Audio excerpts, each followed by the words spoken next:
Després de 45 anys d'història i per primer cop el PSC ha guanyat les eleccions al Parlament de Catalunya amb vots i en escons. Creiem que hi ha opcions de poder anar a la investidura. Responsabilidad con Cataluña y con Esquerra Republicana. Esta mañana he comunicado. Después del resultado electoral, nosotros consideramos que la única mayoría posible que hay en el Parlamento de Cataluña es una mayoría de izquierdas en las cuales los diputados de los comunes van a ser determinantes.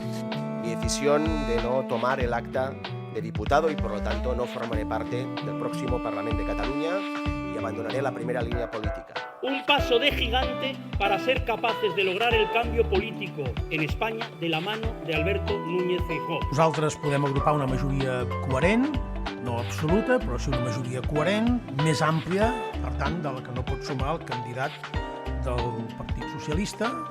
Y que sería evidentemente un grave error intentar algún tipo de fórmula con las formaciones conservadoras. Y que estos 3 años de oposición en el Parlamento de Cataluña al separatismo y al socialismo no tienen nada que ver con los 4 años que vamos a liderar a partir de ahora en el Parlamento de Cataluña para dar una esperanza a los catalanes.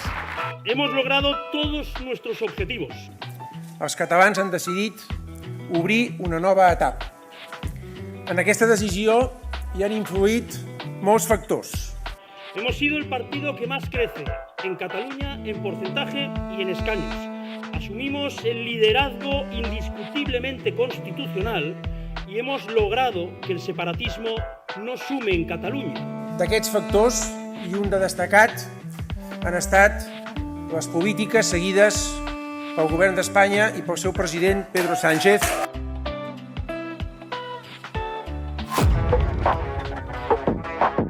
Esta vez sí, Salvador Illa vence los comicios catalanes y ahora sí, en teoría, podrá gobernar en la Generalitat de Cataluña. El líder de los socialistas fue el claro ganador de la cita electoral con 42 diputados, y Carles Puigdemont es el claro perdedor porque pese a quedarse como segunda fuerza con 35 diputats, el expresidente, que ya se veía de vuelta en el Palau Presidencial, sabe que ni sumando a todos los partidos independentistas tiene opción alguna de alcanzar la mayoría absoluta. Todos los partidos nacionalistas catalanes tienen 61 asientos de los 68 que suponen la mayoría absoluta, teniendo en cuenta que esta suma incluye a partidos desde la extrema izquierda independentista que representa la CUP hasta la extrema derecha independentista que representa Alianza Catalana. Por primera vez, por tanto, desde que José Montilla abandonara en 2010 la presidencia, los mandos de la política catalana, en principio, no los tendrá una formación de carácter independentista. Y esto es, en parte, es cierto, fruto del triunfo del discurso de las políticas de Pedro Sánchez al frente de la Moncloa. El presidente socialista en España tenía como uno de sus principales objetivos pacificar Cataluña y devolver a la gobernabilidad española a los partidos secesionistas. Y en parte, esto lo ha conseguido. Desde un primer momento Sánchez se confunde, eso es cierto, al intentar pacificar, cuando lo que debía hacer era reconciliar. La pacificación que dicen haber alcanzado los socialistas no existe. El procesismo no ha acabado, aunque esté en las últimas, eso es cierto. El PSOE acertó, no criminalizando a los independentistas, incorporándolos a las políticas de pactos, indultando y después amnistiando a los que sus únicos delitos fue poner urnas, y, aunque haya llegado tarde, señalando a jueces que utilizan su puesto para hacer política, así como a según qué periodistas. La política catalana se lo ha reconocido, eso es verdad, la población catalana, perdón, pero también ha dado alas a Carles Puigdemont, que es la viva imagen de todo lo que los periodistas hemos venido a llamar procesismo. Los catalanes han elegido como segunda fuerza a Junts, y han demostrado que ese procesismo aún coletea en la sociedad catalana. Puigdemont no solo quiere la independencia, la quiere de manera unilateral, que es lo que supone el procesismo que dicen los socialistas haber acabado. Sería un error por parte de estos creer que ya se ha acabado con el procés, que se ha abierto un nuevo ciclo político en Cataluña, como ellos dicen, ya que en España los líderes de ese antiguo ciclo ponen entre la espada y la pared siempre al gobierno de España y reviven, cual remontada del Real Madrid, ese cuerpo inerte del procés. Por tanto, aunque sí, se ha entrado de nuevo el juego de la gobernabilidad, los partidos independentistas no lo han hecho precisamente de forma pacífica, como dice Pedro Sánchez. Decir que pasará sería demasiado osado, pues presumiblemente el socialista Illa intentará formar un gobierno en solitario, los comunes le dirán que no, y otra vez la pelota estará en el tejado de los republicanos, pero esta vez con grandes diferencias con respecto a la última vez que el señor Pere Aragonès tenía que decidir entre el tripartit o la gobernabilidad independentista. La primera es que esta última, la gobernabilidad independentista, no suma. Como ya hemos dicho, el bloque independentista no tiene opciones de llegar al gobierno, así que esta opción ya no está, entre comillas. La segunda es que el propio Pere Aragonès, en la propia noche electoral, dijo que estarían en la posición de un govern que él adelantaba sería del PSC y de Junts per Catalunya. Y la tercera, que Pere Aragonès abandona la política. El mismo lunes 13 dijo que dejaba la primera línea política. Puigdemont ya ha lanzado un órdago a Illa y a Sánchez. Absténganse a mi investidura y yo facilito su gobierno. No parece que Illa quiera aceptar esta posibilidad, pero ¿le dejará a Sánchez hacerlo? Él no cierra la puerta a pactar con los exconvergentes de manera contraria, que fuese y el PSC el que gobernase junto con Junts per Catalunya o con su apoyo. Aunque esto Puigdemont dice que no le gusta, pero claro, en política nunca se sabe. Es difícil adivinar lo que va a pasar, eso es cierto. Pero hoy lo vamos a intentar vamos a intentar analizar de manera objetiva y de manera profesional, mejor dicho, qué va a pasar tras estas elecciones, qué va a pasar en la política catalana, y lo hacemos con el mejor equipo. Yo soy Samuel Saborido, esto es La Diana, y hoy hablamos de las elecciones catalanas. Bueno, vamos ya con el programa. Como ya os he dicho, tenemos al mejor plantel para analizar este tema. Hoy tenemos lo presento de mi derecha hacia abajo, Lucía Izquierdo, que es estudiante de Ciencias Políticas en la Universidad de Sevilla. Bienvenida. Bien, buena. A su derecha en la pantalla está José Ortega, de Politólogos en Acción, que ya lo conocéis, es todo un habitual en estas tertulias. Gracias por venir, José Chu. Gracias por la invitación. Abajo suya, José Luis Villar, que es profesor de Ciencias Políticas en la Universidad de Sevilla. Bienvenido. Muchísimas gracias, un placer estar con vosotros. Y aquí abajo, ya lo conocéis porque estuvo la semana pasada, que lo recordarán en el programa, que es candidato de ahora Andalucía a las elecciones europeas, ya sabéis, pero hoy viene como profesor de Historia en la Universidad Pompeu Fabra, en este caso, que es Javier García. Bienvenido, ¿qué tal? Muchas gracias, Samuel, gracias por contar conmigo. Buenas tardes a todos. De nada. Y no me montéis aquí un meeting de ahora Andalucía, ¿vale? Que venimos a hablar de Cataluña, que para según quién podría ser otro país. Eso no va a estar en el orden del día, pero bueno, podría ser un debate bastante interesante. A ver, la primera pregunta que os quiero presentar, que sería, en un país normal, la respuesta clara sería un sí, pero como este no es un país normal, no está tan clara. ¿Podrá ser al final Salvador Illa, el candidato más votado en estas elecciones, presidente de la Generalitat Catalana? Lucía, quiero empezar por ti. Irene, perdón, no sé, Lucía. Que tengo un lío con Lucía y Irene en un grupo mío de amigos, ¿vale? Entonces tengo un lío y lo he trasladado aquí, perdón. Lucía, cuéntame. Pues bueno, todavía yo a fecha de hoy no me atrevo a decir si realmente va a ser presidente. Está claro que ese movimiento de presionar a Pedro Sánchez y movilizar a Esquerra Republicana para intentar que el PSOE se abstenga es un poco ambiguo, ¿no? Yo creo que el PSC Illa ha dicho siempre que los resultados electorales se van a decidir en Cataluña y no en Moncloa. Pero claro, aquí tenemos este chantaje, esta amenaza de Puigdemont que nos hace ver o dudar un poco sobre ese gobierno tripartito que parecía que se iba a hacer, aunque vemos que Esquerra no está mucho por la labor. El propio Domingo ya decía que iba a formar parte de la oposición. Aquí hay una crisis de liderazgo político de Esquerra bastante importante. Tenemos un Pere Aragonès que dimite, Junqueras, que hace poco dijo que después de la elección europea probablemente se vaya, y un Rufián que no apareció mucho en este debate. Entonces no me hace pensar que ella sea presidente 100%. No sé qué pensáis vosotros. José, ¿cómo lo ves? Bueno, has dicho que España no es un país normal. España se ha convertido en una especie de parque de atracciones para politólogos. No hay un día en el que no defraude España desde el punto de vista de la charla sobre política. Y yo creo que Illa está más cerca de ser presidente que de no serlo, porque a la hora de analizar el comportamiento de los partidos, creo que hay que tener siempre en cuenta los incentivos que tiene cada partido de actuar de una o de otra forma. El PSC, se forme gobierno, se repitan las elecciones, tiene que seguir el mismo camino, que es el camino de hacerse ver como un partido fuerte, un partido que es ganador, que puede llegar a liderar gobierno. Y sus dos posibles socios preferentes, que son Esquerra y los comunes, Esquerra, por una parte, no tiene incentivos para ir de nuevo a la urna después de el golpe tan fuerte que ha sufrido, que podría ser más fuerte todavía incluso, porque sus bases no lo ven ahora mismo como competidor serio, como un partido fuerte que se merezca su confianza. Y los comunes están en una situación de un poco tierra de nadie en Cataluña, porque en el eje izquierda-derecha tienen muchos competidores, en el eje independentista no se definen claramente. Por lo tanto, haber aguantado razonablemente bien lo que tenían ya es suficiente y ninguno de los dos tiene incentivos para ir de nuevo a la urna.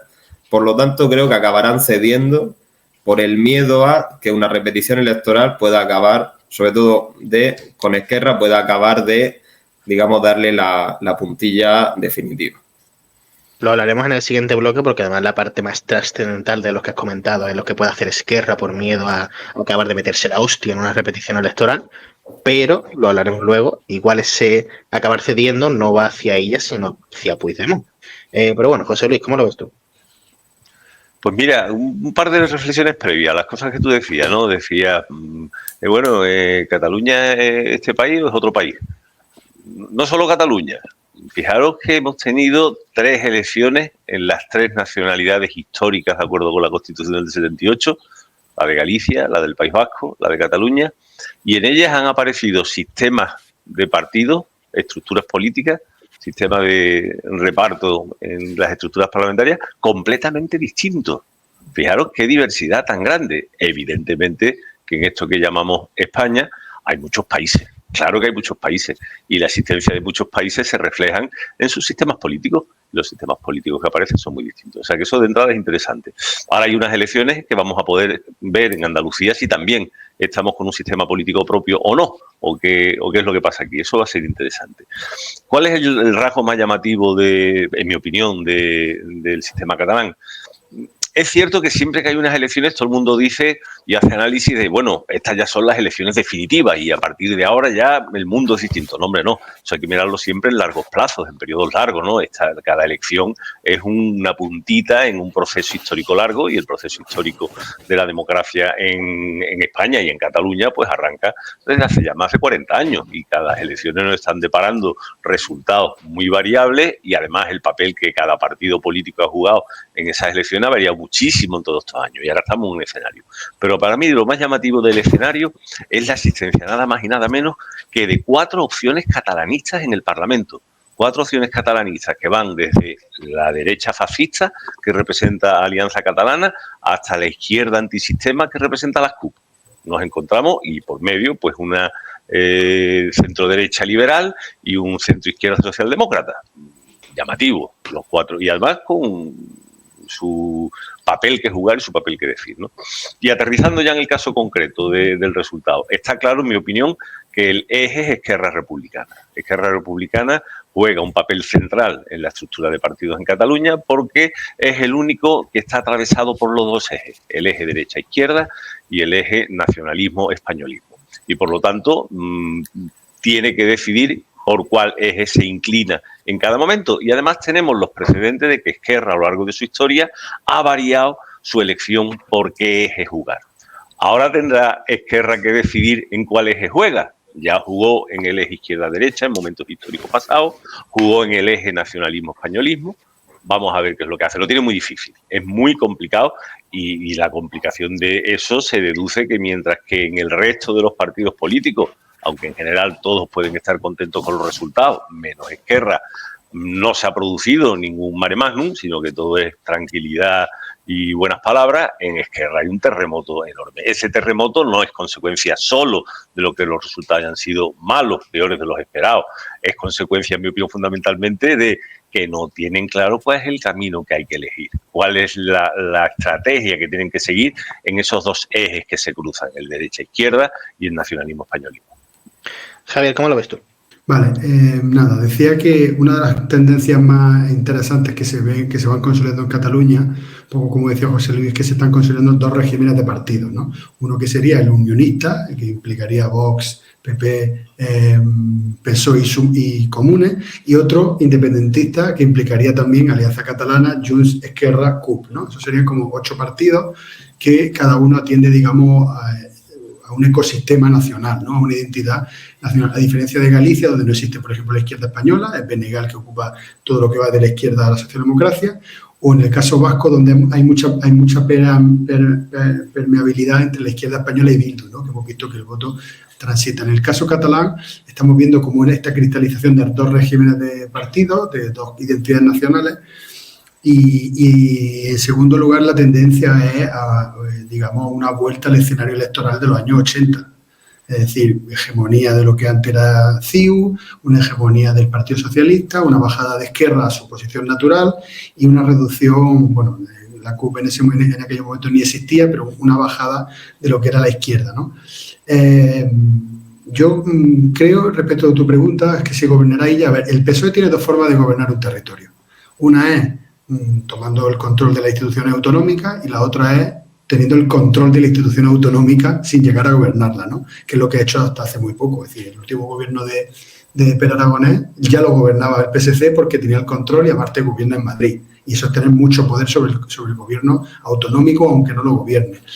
Y en segundo lugar, que gobierne ella o no, lo que estará determinado por un triángulo que es Esquerra, Junts, PSC, que en el caso de que gobierne ella, yo creo que lo importante va a ser quién lo apoya.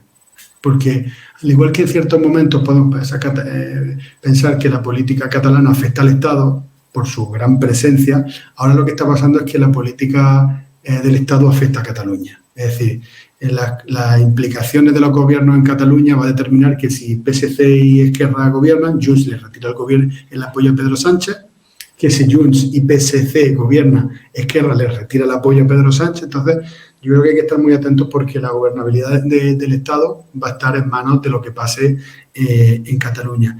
Y un último apunte sobre ella. Yo creo que hablaremos más tarde, pero la centralidad de Esquerra yo creo que se ha mermado mucho porque sus socios a la izquierda, tanto Comunes como CUP, han caído mucho. Entonces Esquerra se ha quedado sin un punto de apoyo a la izquierda y únicamente tiene a la derecha. Y creo que el gesto de Pere Aragonés responde a una política comunicativa de renuncia a una obsesión por el gobierno, ¿no? Algo que ha sido muy acusado, ¿no? Cuando expulsó a los miembros de Junts y del gobierno. Yo creo que Esquerra está asumiendo una humildad, pero que no creo que descarten tomar el gobierno. Precisamente sobre Esquerra Republicana es el segundo y creo que el más importante bloque porque son ahora mismo quienes tienen la llave de quién va a ocupar el Palau de la Generalitat. Más hay que tener en cuenta que han bajado bastantes diputados, tienen 22 diputados en el Parlamento y que muy probablemente unas nuevas elecciones, salvo que lo hiciesen muy bien, lo cual es difícil porque ahora mismo no tienen un líder definido. Todos miramos a Oriol Junqueras porque es la clara figura, pero él también dice que después de las europeas probablemente se iría y no creo que se presente a otras elecciones después de las europeas. Marta Rovira lo deja, Gabriel Rufián, como decía Lucía, está desaparecido, no tienen una figura que pueda presentarse ahora mismo, salvo que Aragonés recule. No tienen candidato, no tienen incentivos para seguir, para creer que una repetición electoral le puede acceder diputados. Ahora mismo que el republicano tiene que valorar si prefiere comerse la hostia que gobierne Puigdemont o ahora mismo, sin ir a otras elecciones, decidir. En este debate, ¿qué creéis que va a ocurrir? Si el Esquerra sin Aragonés apoyará a ella, apoyará a Puigdemont y, otra pregunta que os lanzo y ya vais respondiendo, ¿qué pasará con Esquerra Republicana? ¿Quién tomará el liderazgo? Porque todos miramos a figuras trascendentales como, repetimos, ¿no? Marta Rivera, me parece que era, Junqueras y Gabriel Rufián, y ellos no aparecen o se han quitado en medio directamente. Entonces, el futuro de Esquerra está bastante incierto. Empecé contigo, Javier.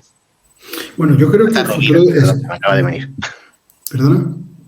Nada, que Marta Rovira, que me he equivocado de apellido. Marta Rovira. Yo creo que la situación de Esquerra hay que leerla en la clave de un post-gobierno con el PSOE. Recordemos, el gobierno bipartito entre el BNG y el PSOE casi saca al BNG del Parlamento gallego. El gobierno entre el PSOE y el PA tuvo graves cosas. El PA, Partido Andalucista, no volvió a sacar diputados después del gobierno. El gobierno en Andalucía, me refiero en esta ocasión, y antes en Galicia. Pero posteriormente el gobierno autonómico de Izquierda Unida destrozó Izquierda Unida y el de Ciudadanos con PSOE destrozó Ciudadanos. Es decir, todos los gobiernos autonómicos con el PSOE destrozan al socio menor. Eso es una ley transversal. Cataluña, en Galicia, en Andalucía, en Valencia, mirad Compromís el golpe que ha dado después del Botanic, ¿no? Yo creo que Esquerra, evidentemente, todo el mundo sabe que ha gobernado con el apoyo del PSC, porque expulsó a los diputados de Junts del gobierno. Y gobernar una institución como Generalitat pues genera un desgaste, ¿no? Yo creo que hay que leerlo en ese contexto, ¿no?, de desgaste.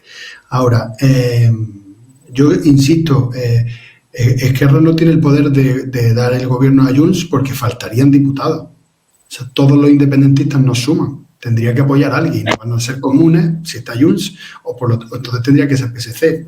Entonces hay que quitar la variable Esquerra-Junts solamente, ¿no? Tiene que haber obligatoriamente más. Yo pienso que la única persona a las que le interesa la repetición electoral es PSC y Junts, que son los fuertes, porque la tendencia otra vez a bloques de grandes partidos. A Esquerra no le interesa la repetición electoral, pero no deberíamos descartar que si se da, se presenta Per Aragonés o incluso retomen a alguna figura histórica del partido como fue Joan Tardá, que es justamente la conexión de Esquerra con la izquierda, con los socialistas, con el espacio de izquierda unionista, que es una figura que no está bien vista dentro de los independentistas de Esquerra, pero creo que el escenario está muy abierto y que puede, en el caso de repetición electoral, puede haber sorpresas en el terreno de Esquerra. José Luis, ¿cómo lo ves tú? Lo primero, que no hay nada descartable.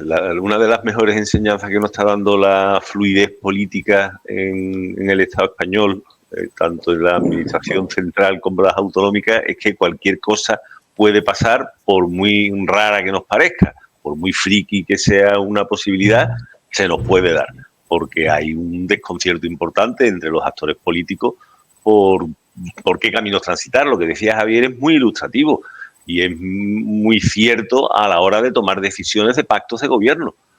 Los partidos políticos que han pactado con el PSOE tradicionalmente han sido masacrados, por lo que supone pegarse a esa fuerza política.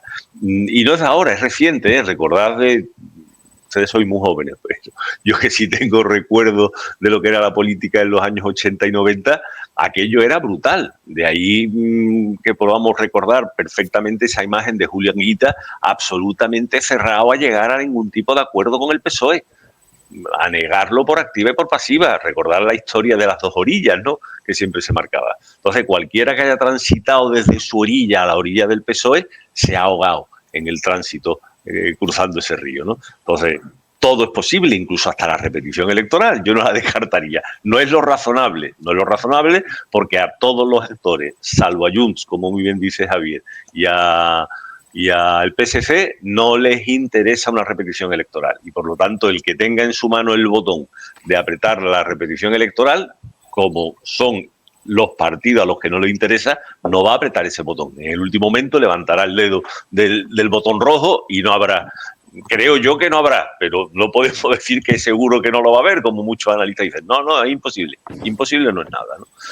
Lo razonable, en principio, es que por la fórmula que sea, vía de la abstención o vía del apoyo parlamentario o vía de no había apoyo parlamentario, pero en la votación de investidura nos abstenemos, se proceda a investir a Illa. Eso porque parece razonable que el pacto de Illa con los comunes se cierre sin mayor dificultad con unas fórmulas de gobierno.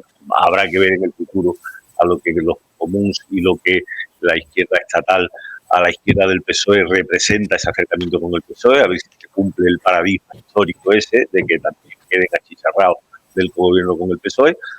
Y yo veo como la cosa más probable, el gobierno de Illa, como la cosa más probable, pero no es desde luego el 100% de seguridad, ¿no? Y en cuanto a Esquerra, yo creo que Esquerra tiene que tener una renovación profunda.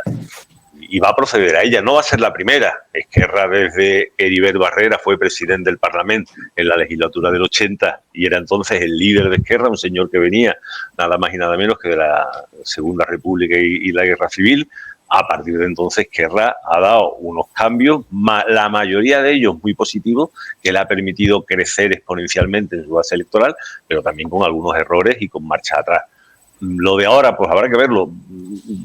Toda renovación, toda crisis es una oportunidad. Y yo creo que la gente de Esquerra Republicana sabe muy bien aprovechar las oportunidades de crisis para crecer y para transformarse. Por lo tanto, a mí no me preocupa, bueno, ni me preocupa, es un tema de los nacionalistas catalanes, de los catalanes, cómo resolver su situación. Pero yo creo que Esquerra la va a superar con razonable fluidez. Y hay además, por lo que conocemos todos, un banquillo muy amplio en Esquerra Republicana para tomar el testigo, ¿no?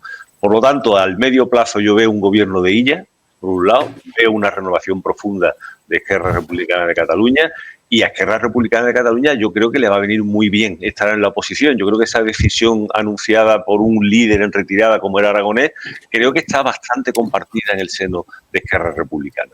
Esquerra Republicana necesita pasar a la oposición, porque necesita un proceso profundo de renovación, y eso se hace siempre en la oposición. En el gobierno no se hacen renovaciones. Decía precisamente el presidente, el señor Aragonés, en la noche electoral, que pasaban a la oposición a la vez que decía, ¿no?, lo de la renovación en el partido. Pasar a la oposición tiene que ser indiscutiblemente de un gobierno, de un gobierno. Hemos hablado de a quién no le interesa las repeticiones electorales. Yo creo que el que menos le interesa es a Esquerra, porque perdería más todavía, pero bueno, eso es debatible, ¿no? Pero desde luego, si no hay gobierno, no hay oposición. Si no hay oposición, no tienen los 4 años, en teoría, para reformular el partido. Entonces, ¿crees, aunque sea por eso, José Chu, que el partido de la izquierda independentista apoyará a Salvador Illa solo para tener esos 4 años dentro de la oposición, con una oposición que además le daría bastante poder dentro del futuro de Cataluña?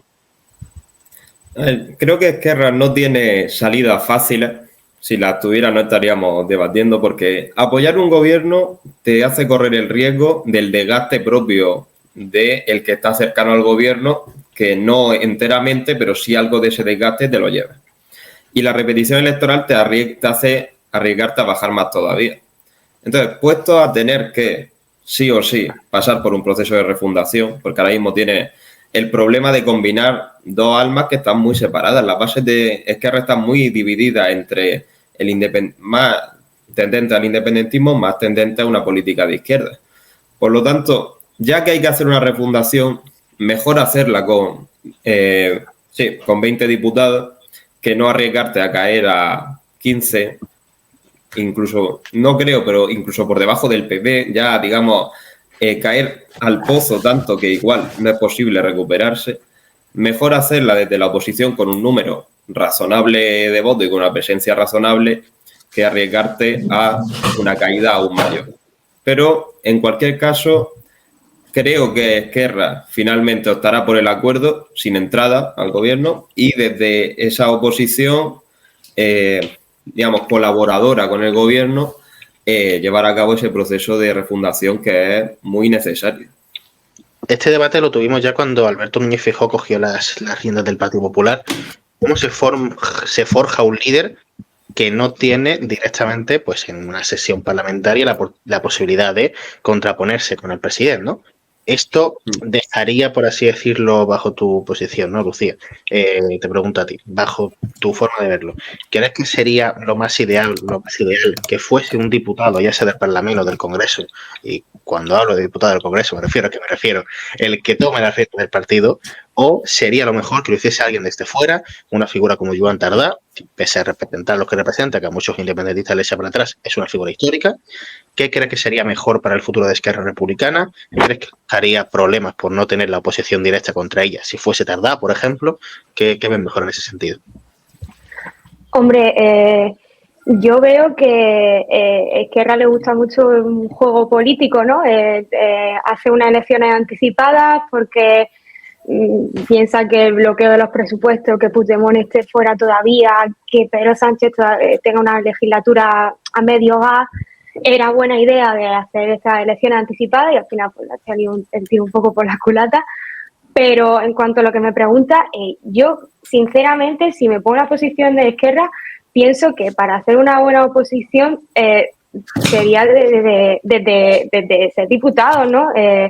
No desde fuera. Ahora bien, yo creo que si se hace desde fuera puede dividir aún más ese electorado que ha visto que está en declive, porque Esquerra ha vuelto a lo que era hace algunas décadas, de tener 20, 21 diputados y no tener un liderazgo político fuerte, contundente. Entonces yo creo que Esquerra está en una crisis bastante importante, y en cuanto al liderazgo también, y por tanto creo que la mejor opción sería ser la oposición en el Parlamento. Vale, os voy a plantear todos los grandes bloques, lo voy a plantear de una forma muy rápida, porque como ya hemos hablado de él, lo quiero pedir de forma numérica. En cuanto a porcentajes, ¿cuántos porcentajes de posibilidad y de no posibilidad creéis que hay de que haya una repetición electoral? Lucía, ¿tú cuánto crees? Pues es lo que estábamos hablando. Creo que no es lo más razonable y yo creo que los mismos dirigentes, los mismos partidos lo saben, pero es que si se ponen todos a bloquear y tal, podemos ver 3 escenarios: o que se repiten elecciones y que de repente gane o tenga un auge la derecha y la extrema derecha, que creo que no sería así, o un escenario donde el PSC no dependería de Junts, o luego que lo más probable y lo que si se repite pasará, que tengamos el mismo escenario que tenemos hoy y vemos que a Esquerra no le va a beneficiar y Junts creo que no mejorará y si se queda igual o empeora. Entonces yo creo que todos los partidos saben de esto. Entiendo que no darán lugar a una repetición electoral, pero claro, lo que dice José Luis, no podemos dar por hecho nada en la política española. Entonces tu porcentaje no es un 0, entiendo, de posibilidades. Un 33. 33. Por ejemplo, de que pase, por poner un número. De que haya repetición. Josécho, ¿tú te atreves a dar uno? Yo creo que diría 40% repetición, 60% formación de gobierno. Porque creo que el único partido al que netamente le interesa una repetición es a Junts. Independientemente de PP, Vox, que independientemente de que le interese o no, da igual, porque no tiene ningún papel relevante en la formación del gobierno. Por eso creo que hay más porcentaje de la formación que de la repetición. Si PP y Vox se ponen de acuerdo, podrían darle la llave de la gobernabilidad a Illa y que no dependa de Aragonés, de Esquerra Republicana. Sí, pero es políticamente impensable, pero... Es difícil que se lo den, tanto que se lo den como que él lo acepte. Porque ella quiere abrir un nuevo tiempo que realmente es volver a un viejo tiempo, que es izquierda-derecha. Finalmente, aunque ahora sea futuro-pasado, pero volverá a ser izquierda-derecha. Por lo tanto, no puede abrir un nuevo eje pactando con realmente el partido que es su gran adversario a nivel nacional. Pues ahorita te vas a dar un porcentaje. Sí, porque como es una porra gratis en la que no nos jugamos nada, podemos tirarnos alegremente a decir lo que queramos. Claro. Yo apuesto mucho más por la formación de gobierno, le doy un 80 y le doy un 20 a la repetición. Y lo que sí quiero poneros encima de la mesa es un tema interesante, no sé si tú tenías pensado plantear, Samuel, que es el papel de Junts y de Puigdemont en el escenario de la formación de un gobierno. Es el siguiente bloque. Pues entonces me he adelantado mucho, pero ya está, me alegro mucho que lo vayamos a hablar.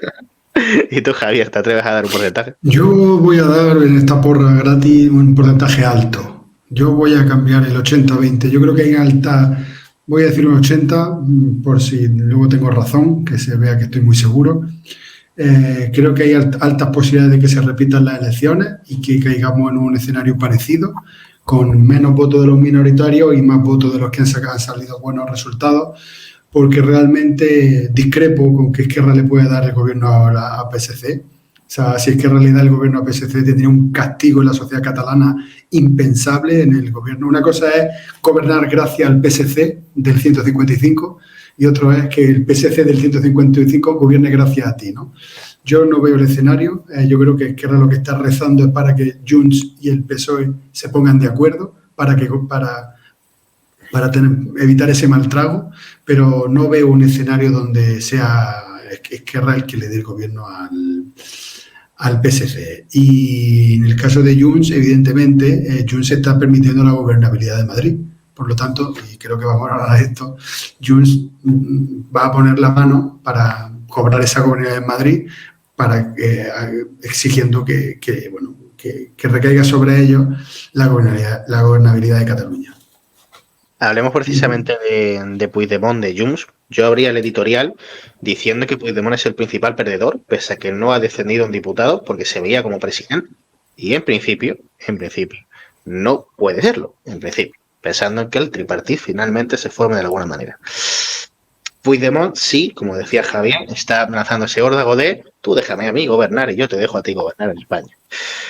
¿Creéis que eso tiene posibilidades? Que puede ser que al final es que es muy paradójico que el principal partido, el que más ha sido votado, se abstenga para que gobierne el segundo.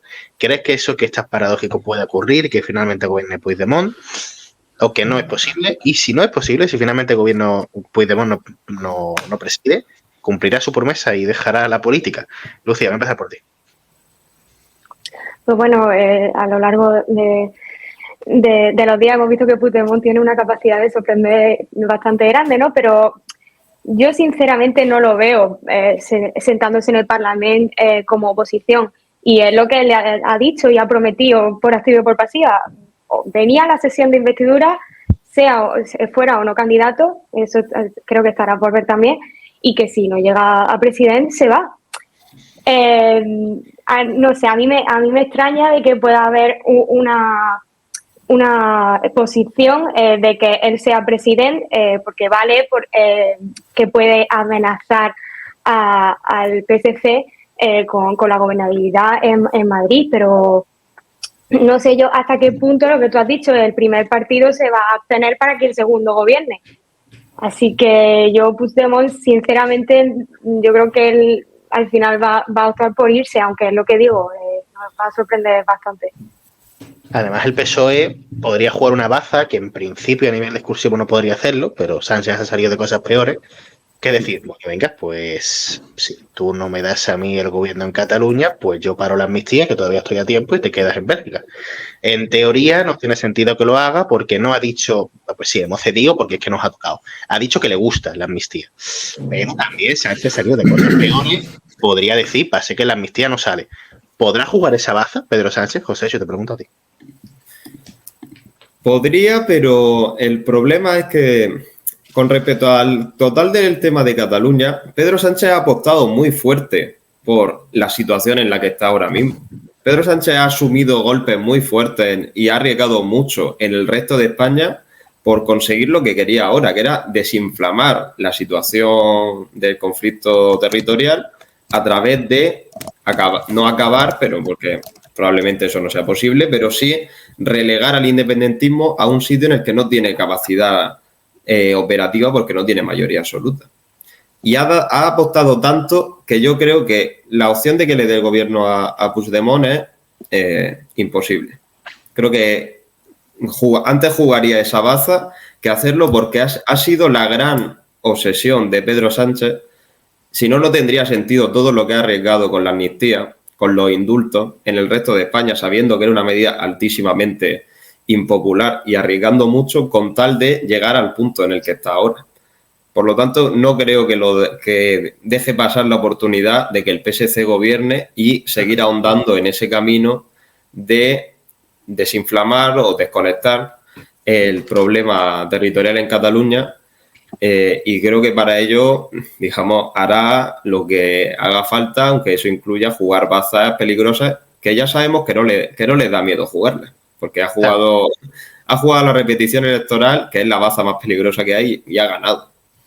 Pero fíjate que precisamente ahí, cuando ganó, te iba a decir, es que Sánchez es verdad que se ha visto entre la espada y la pared con el tema catalán, ha perdido prácticamente todas las autonomías, pero a nivel estatal no ha bajado. O sea, no sé si llegó a subir un par de diputados, pero no ha bajado. O sea, se ha comido a su espacio a la izquierda, ya lo hemos comentado alguna vez, de hecho lo has comentado tú precisamente, se ha comido a su izquierda, se ha comido al voto de Esquerra Republicana en Cataluña, en las elecciones generales, y entiendo que en las autonómicas también, y él no ha bajado. Y de hecho en Cataluña ha subido, y en País Vasco, aunque no le da para gobernar, ha subido también, me parece recordar. Y en las generales, que es las que a él importa, no ha bajado. Tampoco le está suponiendo tanto problema a eso, ¿verdad? No le está suponiendo problema. El problema de las estrategias, de ese tipo de estrategias, es lo que se llama morir de éxito. Compites tan bien electoralmente que en un contexto multipartidista acabas con el competidor que realmente es el único que te puede dar la mayoría absoluta para llegar al poder. Porque imaginemos que el PSOE a nivel nacional fuera capaz de comerse a todo lo que hay a su izquierda. Igual eso no le daría para conseguir la mayoría absoluta. Igual necesita partidos más pequeños que rentabilicen determinados votos mejor en ciertos territorios, que consigan más rentabilidad en escaños y que eso te dé la mayoría. Y lo hemos visto en muchas autonomías donde realmente el PSOE no ha bajado, pero el espacio electoral a su izquierda sí, y ese problema a la hora de sumar escaños del espacio a su izquierda es el que ha eliminado las mayorías absolutas. Por eso hay que llevar cuidado yo quiero, comerme a mi izquierda porque quiero ser más fuerte, pero igual en ese hecho lo que estoy haciendo es perder la posibilidad de que mi bloque gane una mayoría suficiente para gobernar.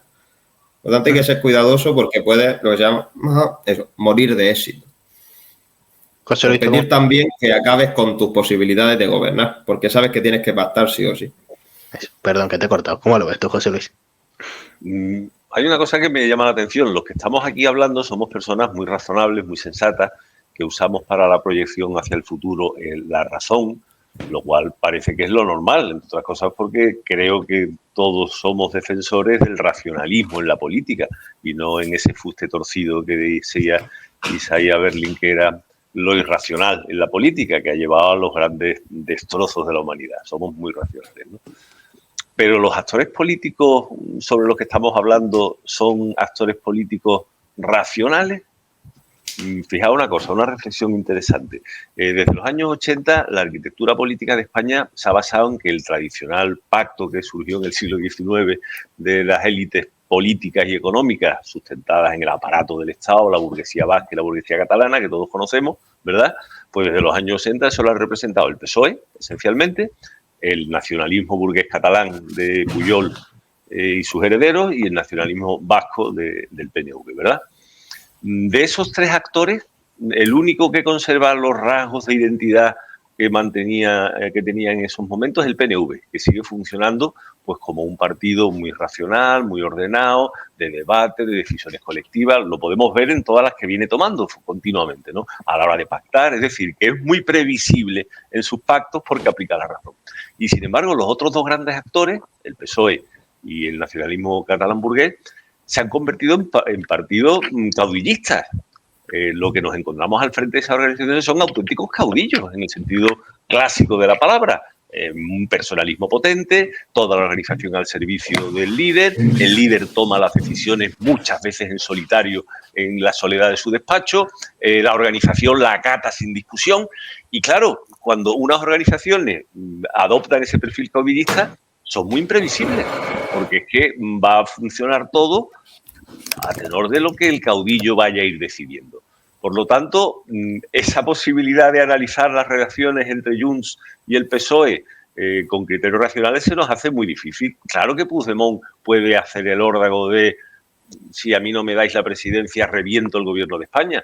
Claro que Sánchez puede lanzar el órdago contrario de si no me dejas gobernar en Cataluña, bloqueo la ley de amnistía y volvemos a tener un follón endiablado entre todos. Todos esos escenarios son posibles, pero por la naturaleza del liderazgo al que se ha conducido un montón de historias en las que no podemos tener, pero que es la realidad. Yo eso lo veo con esa claridad. Por lo tanto, resulta muy complicado de decir qué opción va a tomar Junts, qué opción va a tomar el PSOE desde el punto y hora que ya no van a ser decisiones colectivas, orgánicas. Fijaros qué reacción tan distinta la de unos y otros ante los problemas electorales, las que suceden en el PSOE o las que suceden en Junts frente a las que suceden en el PNV o las que han sucedido en la propia Esquerra, que responde a esa idea de organización racional, ¿no? Muy distinta. Cualquier cosa, con esos actores nos podemos esperar lo que sea, absolutamente lo que sea. Javier, Puigdemont, Junts, ¿qué pasará? A ver, yo creo que hay aquí varios elementos. Yo creo que hay uno que se aprecia muy mal desde fuera de Cataluña y que yo aprendí estando al interior en Barcelona. Y es una palabra que aquí se usa mucho, que es la sociovergencia, que es el pacto de élite entre Convergencia y los socialistas, que es el pacto fundante del Estado autonómico y del poder político y económico en Cataluña en las últimas 4 décadas, ¿no? Pensad que el puyolismo empezó sus años fuertes con Felipe González y que el último Felipe González necesitó para la investidura a Pujol y que además eso fundó un proceso, ese mecanismo por el cual ya Pujol y los nacionalistas ponían y quitaban gobierno, ¿no? Luego, después del último mandato de Felipe en el 93, apoyado por Pujol, llega el 96, el Majestic, Pujol apoya a Aznar, ¿no? Y digo esto porque el PSC y Junts tienen muchísimos intereses comunes, muchísimos. a nivel institucional, económico. El proyecto de país es exactamente el mismo.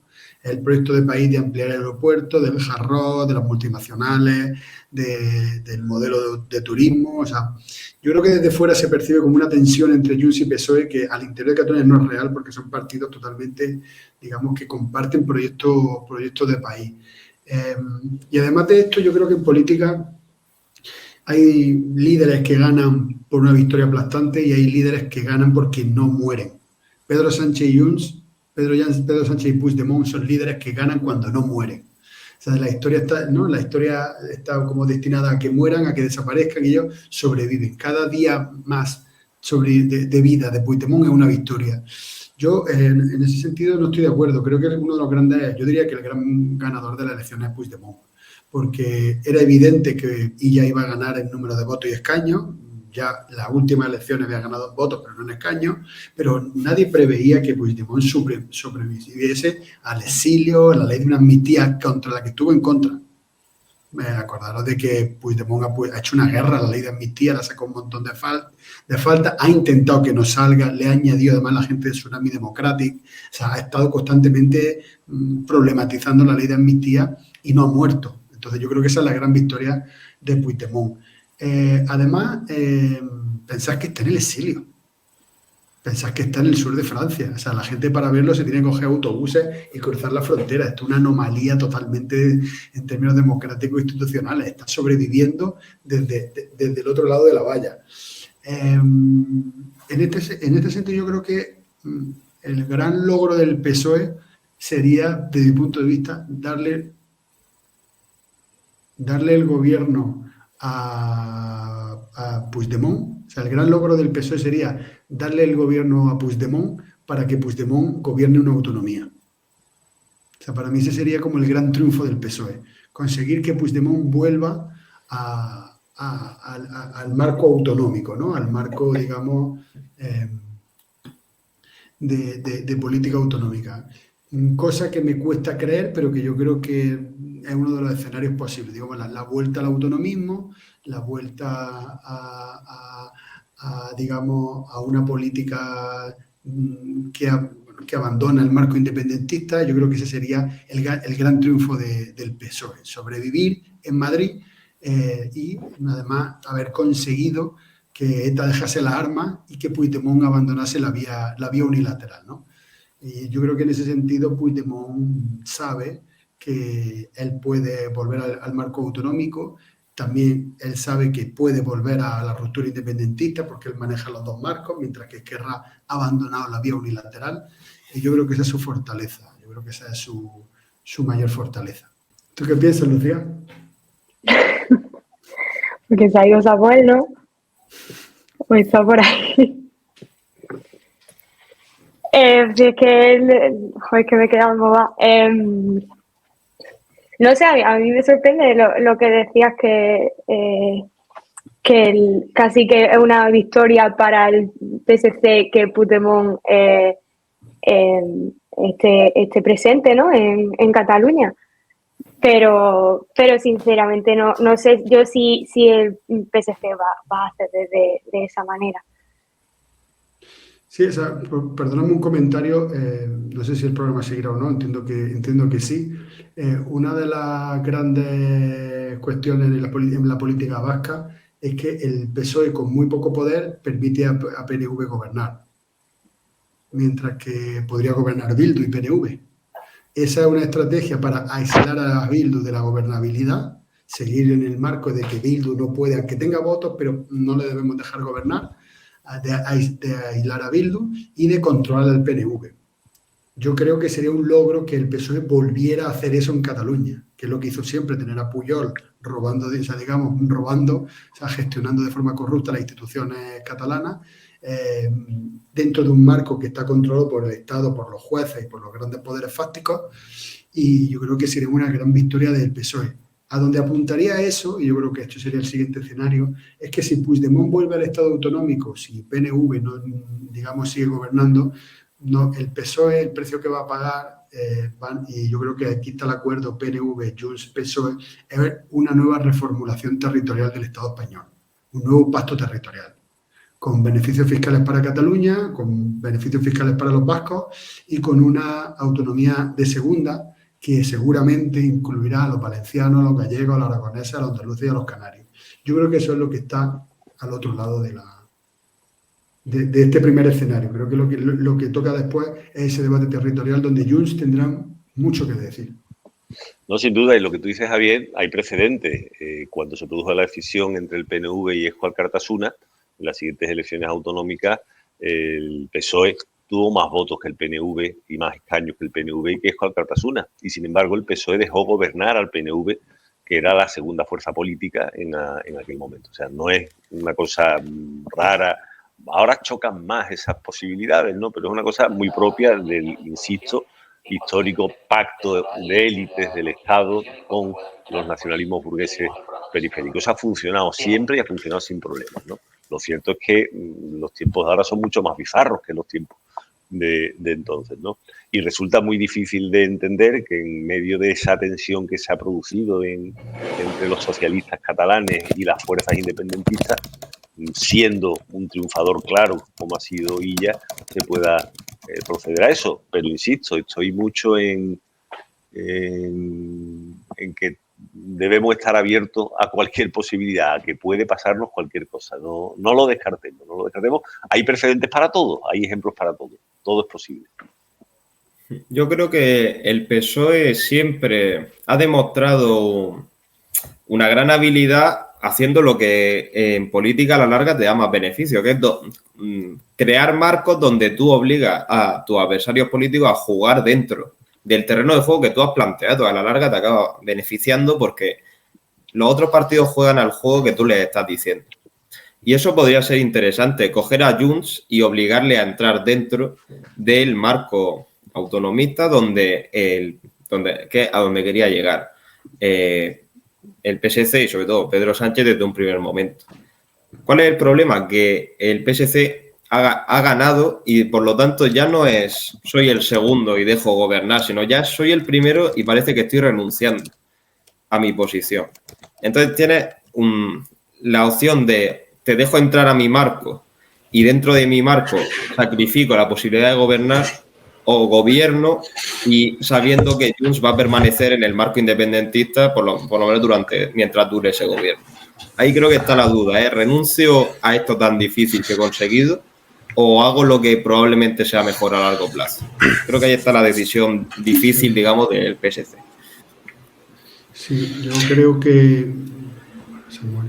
Si me dejáis os voy a cortar. Sé que nuestros espectadores son muy listos y sí, me he caído. Me he caído, es que la tertulia la han seguido, por los que me ha comentado Javier, la han seguido con plena normalidad, pero me he caído, es lo que tiene. ¿Seguimos hablando de Puigdemont o estamos ya hablando del PSC? Hemos entrado, pero formula la pregunta. Estamos en el terreno fronterizo entre PSC y Puigdemont. Vale. Realmente ya os había preguntado que si finalmente podrá gobernar Salvador Illa. Ahora la gran pregunta sería, ¿es capaz Salvador Illa o es capaz Pedro Sánchez de obligar a Salvador Illa a abstenerse, como decía antes, en la investidura de Puigdemont para que Sánchez tenga menos problemas en España? He escuchado que empezaba a hablar José Luis, así que yo voy a seguir con vuestro orden. José Luis, cuéntame. Bueno, lo que estábamos hablando básicamente es eso, las posibilidades están todas abiertas y todas cerradas. Y yo insistía mucho, y te lo repito, Samuel, si no lo habías oído antes, en que hay un factor irracional en la situación política esta que pasa por la existencia en las dos grandes organizaciones que están en este asunto y están en los asuntos generales de España, que son el PSOE y el nacionalismo burgués de derecha catalán, lideradas por dos líderes con aspectos de caudillos y con actitudes caudivistas en las que las decisiones se toman no como consecuencia de un debate colectivo, sino muy empujadas por los análisis personales de ambas personas. Y esos análisis pues, pueden llevar a grandes éxitos. Los caudillos de la historia tienen referencias de éxitos espectaculares y también a grandes fracasos, a grandes errores. No sabemos a dónde nos conducirán, pero que se escapan de la posibilidad del análisis racional que todos estamos utilizando y el que queremos utilizar, que le interesa a la sociedad o a la facción de sociedad a la que representar, que le interesa al conjunto de la ciudadanía. Esas son las preguntas que se hace uno normalmente a la hora de tomar una decisión. pero básicamente estamos viendo que hay decisiones que se están tomando en función en qué le interesa al líder, qué le interesa al caudillo para perseguir su objetivo político. En la convicción no pensemos que son seres absolutamente malvados, son personas humanas como nosotros que lo que quieren es el bien de sus conciudadanos, ¿no? Pero ellos tienen asumida la convicción de que lo que es bueno para mi organización, es bueno para la sociedad a la que represento, es bueno para el conjunto de la sociedad. Y vienen, las situaciones están abiertas como esta. Todo es posible, es posible que Sánchez intente convencer a que es lo mejor que le puede pasar al PSC y es lo mejor que le puede pasar a Cataluña y es lo mejor que le puede pasar a España.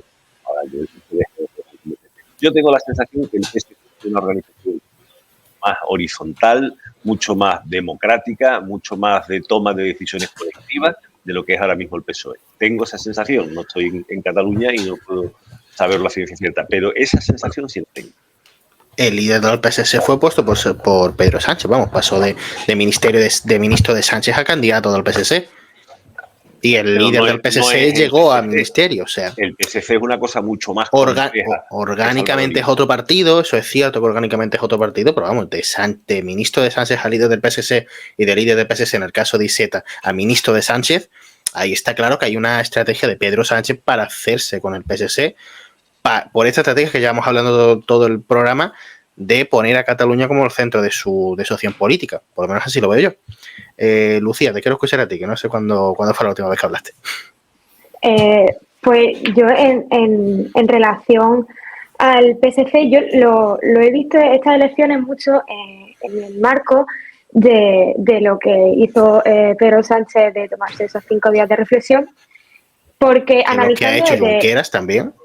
Bueno, claro, ahora, pero bueno, yo cuando salió aquello yo lo relacioné mucho con las elecciones catalanas, porque al final hemos visto lo que veníamos diciendo de una renovación de liderazgos políticos y hemos visto que Sánchez como que ha dado pie a ese nuevo liderazgo político basado en la emoción, ¿no? En las emociones a flor de piel. Entonces yo decía, bueno, pues si según lo que pasara en las elecciones catalanas veremos si este liderazgo político ha funcionado o no. Y estoy viendo que realmente se ha reforzado al PSOE. Al final, Sánchez no tiene una posición fácil, bueno, Sánchez o el PSC no tiene una posición fácil en el Parlamento porque sigue dependiendo de los mismos partidos de los que depende en Madrid. Y es lo que digo, puede abogar a Puigdemont, por ejemplo, o al resto de partidos a una repetición electoral, pero yo creo que será un escenario bastante complicado a nivel más nacional que en Cataluña, por lo que digo del PSC o el PSOE que depende del resto de partidos. Vale, José Chu, tú que eres el más experto, por así decirlo, ¿cómo crees que esta situación de dependencia doble, tanto en Cataluña como en España, qué crees que puede resultar? O sea, ¿puede hacer que las posturas se acerquen, por ejemplo, en el caso de los exconvergentes con el PSC? ¿Puede hacer que las posiciones se alejen, como el caso de Esquerra con el PSOE a nivel estatal? ¿Qué crees que esa cuádruple dependencia puede hacer a nivel estatal, a nivel español? Creo que en el nivel nacional, por mucho que Junts intente hacerse más fuerte, porque Junts, a diferencia de Esquerra, Esquerra inició la vía, digamos, del diálogo y la colaboración con el gobierno central, y Junts, que siempre ha sido reacio a ella, entró con más fuerza, haciéndose ver como si nosotros negociamos también, pero nosotros por lo menos negociamos más duro. Entonces Puigdemont ahora quiere hacerse ver como, no, si me van a dar el gobierno porque yo tengo el botón nuclear, pero en Madrid también tienen un botón nuclear. O sea, realmente no hay ese poder absoluto de Puigdemont como para obligar al PSC y al PSOE. Porque desde el punto de vista, volviendo a los incentivos, realmente Junts tiene un incentivo para provocar un bloqueo de la legislatura a nivel nacional. Sobre todo cuando no tiene esa fuerza necesaria o esa perspectiva de poder formar gobierno, aunque se repitan unas elecciones en Cataluña. Porque provocar ese bloqueo a nivel nacional podría provocar la repetición electoral en Cataluña pero ¿realmente Junts tiene la perspectiva de poder gobernar, de que eso le vaya a servir para algo? Yo creo que no la tiene, porque realmente podría sufrir ese problema que hemos dicho antes de morir de éxito, tanto el PSC como Junts. El PSC, si provoca, o si hay una repetición electoral, puede que consiga votos y escaños de Esquerra, pero que eso haga que la suma de los tres partidos que harían el tripartito bajara y no fuera posible la suma. Por lo tanto, creo que no hay tanto poder de uno sobre otro, sino que hay más bien una situación que a todo el mundo le viene bien como está ahora mismo. Y por lo tanto, no creo que vaya a haber grandes cambios en la política nacional ni en la catalana, porque nadie está excesivamente incómodo en esta situación en general. Entonces no pueden, según lo que tú ves, no pueden mejorar las posturas o las relaciones, mejor dicho, entre las diferentes formaciones políticas si se acercan en un lado o si se alejan en el otro. O sea, no ves que pueda haber un cambio. No, porque ahora Esquerra deberá o intentará ser más duro o más diferenciador para alejarse o cerrar esos cauces de voto al PSC, mientras que Junts y PSC se disputan no solo el ser los partidos que pueden articular mayoría, sino dos modelos para Cataluña, por lo menos de vista hacia afuera. Como han dicho los compañeros, realmente hay muchas similitudes, pero aunque haya similitudes, se van a intentar ver como muy diferentes, porque los dos son los que pueden encabezar ese nuevo modelo, ese nuevo frente que se hable para Cataluña. Por lo tanto, creo que ahora hay más interés para diferenciarse, pero no para hacer una ruptura muy grande del sistema o del cómo está planteado ahora, porque no les interesa. Vale, llevamos ya una hora de programa. Es verdad que no han hablado todos en esta última intervención, pero la verdad es que no he controlado quién ha hablado antes porque no estaba yo. Así que bueno, pues muchas gracias primero por seguir, porque cualquiera se habría callado y habría hecho que hubiese sido más difícil en edición. Llevo ya casi una hora, yo creo que ya hemos podido analizar desde las diferentes vertientes el asunto, ¿no? Y además con una situación muy paradójica. La mayoría somos andaluces, por lo tanto somos andaluces analizando la política catalana, que son siempre muy reacios con nosotros. Eso me parece muy, muy paradójico y muy bueno, realmente. Y yo daría por terminado el programa, porque creo que ya hemos analizado bastante la situación. La gente ya se va a aburrir con una hora de análisis. No sabemos qué ocurrirá, muy probablemente gobernará Illa, por lo que os he escuchado todo. Voy a hacer una especie de resumen. Probablemente gobernará Illa, Esquerra no tendrá otra que aceptar un gobierno a los socialistas para no acabar de caer, y muy posiblemente pues se recupere una figura como Joan Tardá. Rufián, cuando se mueva, igual se posiciona. Este ha sido un poco el resumen de lo que yo os he escuchado a vosotros. Y repetición electoral, no lo descartáis, pero lo veis poco posible, ¿no?, que ocurre, por resumir un poco lo que hemos hablado. Gracias a los cuatro por venir, a vosotros por vernos, y nos vemos la semana que viene con un programa muy especial sobre el lawfare, que vamos a analizar con diferentes organizaciones que lo han sufrido, qué es el lawfare, cómo funciona en España y cómo acabar con él. Gracias por venir, chicos. Muchísimas gracias a ti, Samuel. Muchas gracias. Nos vemos más adelante y ya sabéis vosotros, nos vemos la semana que viene. Chao, chao. Chao, ha sido un placer. Muy bien.